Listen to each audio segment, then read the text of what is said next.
And now President Trump is a pathological liar. Now, look, at this point, I think we already know, but did you also know that he's a cheat at golf?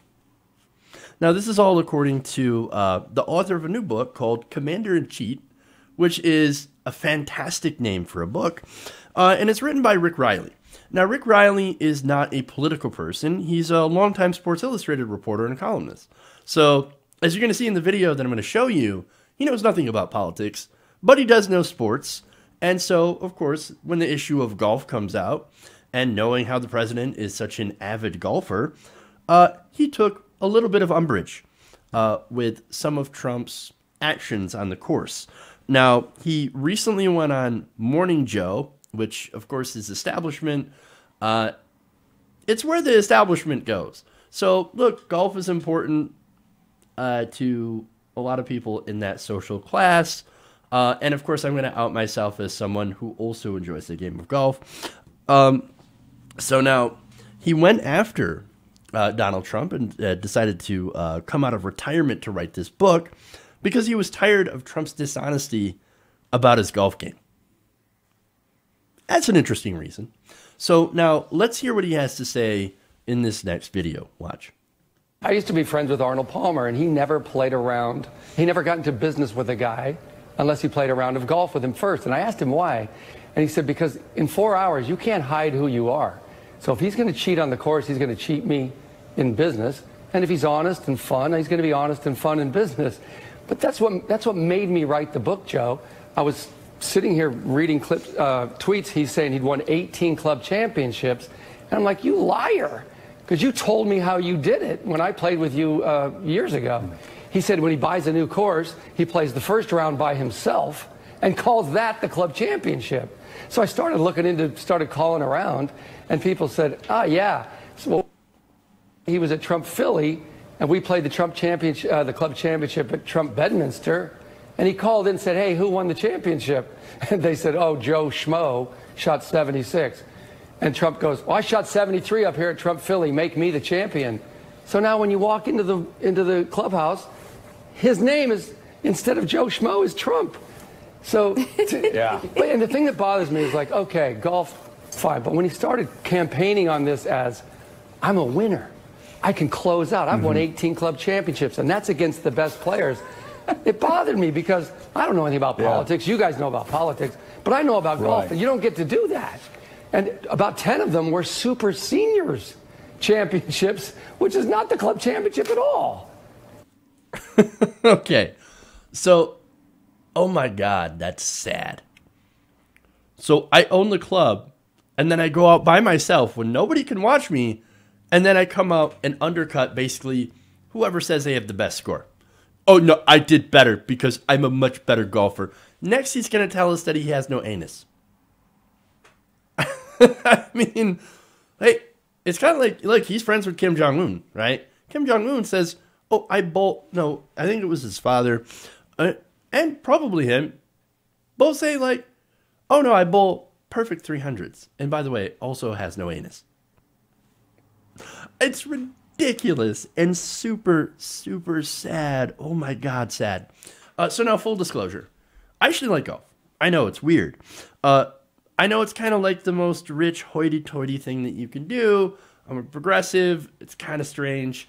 But hey, you know what? You know who else also likes golf? Kyle Kalinske of Secular Talk. Go ask him about it. Literally. He'll tell you, I like to golf too. So I'm not the only progressive who actually likes the game. But look, and of course, for me, it goes back to when my dad used to take me out to the course. And, you know, we'd spend time with each other doing that. And, you know, now we're actually able to go out and go to the golf course as more equals, not equal in our golf game because I'm absolutely atrocious. But still, it's good time. It's, you know, it's like family bonding time for us. And I suck at it horribly, but at least I appreciate the game, right? Now, I can't imagine being like Trump and saying, I'm the champion. I'm literally the best golfer ever. I need my name up on the championship wall. I mean, come on, man. Like, I get it if he actually, I would get it if he actually appreciates the game and tries to work up to being the best, and then does a little bragging like, hey, I hit a birdie on the last hole, it was pretty good. I wish you guys had seen it. But no, Trump in everything takes it 100% over the top. I'm the best. I'm the greatest at my own course. God. But that's what he does. That's what he does. And he comes in, he cheats, proclaims himself the winner, and then brags about it incessantly. We've all seen him do that behavior before in politics. And by the way, I know there's a lot of these theories that Trump's mentally ill. That would not be part of that. I can only imagine it comes from some sort of deep-seated need for validation that he never got when he was younger. And it's totally not a normal thing to do. And I'm not trying to psychoanalyze anybody. It just seems like super sad and pathetic. And look, overall, while the golf thing doesn't matter, it does, as Riley points out. As Riley points out. I almost called him O'Reilly. That's a weird slip. It does matter a lot in politics. And so he campaigned as a winner. And we all saw that. But in reality, he is a loser. And I can show you, right? He has lost almost every single time he went up against even the exceptionally weak Democratic Party.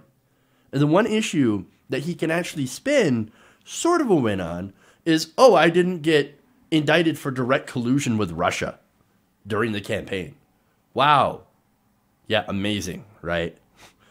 And look, the Democrats, they put all their eggs in the Mueller basket instead of campaigning against him on policy. And I thought the Mueller the Mueller investigation was important, but not like put everything in the Mueller investigation and think that he's going to save us from a couple more years of Trump, which apparently did not happen. And I think going after his corruption, going after his shady deals, things like financial dealings with Saudi Arabia, just one example. He's probably got financial deals all over the place that are pretty shady, money laundering, etc. But look, that's only one win, I think, in a sea of losses, and it might not actually be an actual win. So, and of course, since he became president by virtue of, again, Democrats being the worst, putting up Hillary Clinton. And so, look, someone like Trump has no business being elected in the first place. And as we've been showing you through these different segments over the last couple of years, he is a liar, pathological liar, a fraud, a potential criminal, but most importantly of all, a loser. Hey guys, hopefully you enjoyed that free video.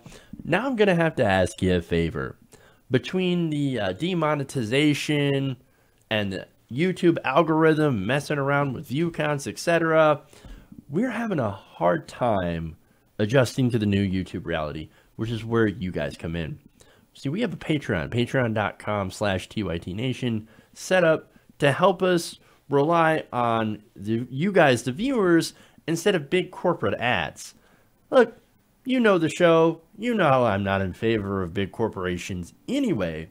So help us transition away from relying on the ad model to pay the bills and sign up to be a patron, patreon.com/TYTNation. That goes a long way to help us keep the lights on.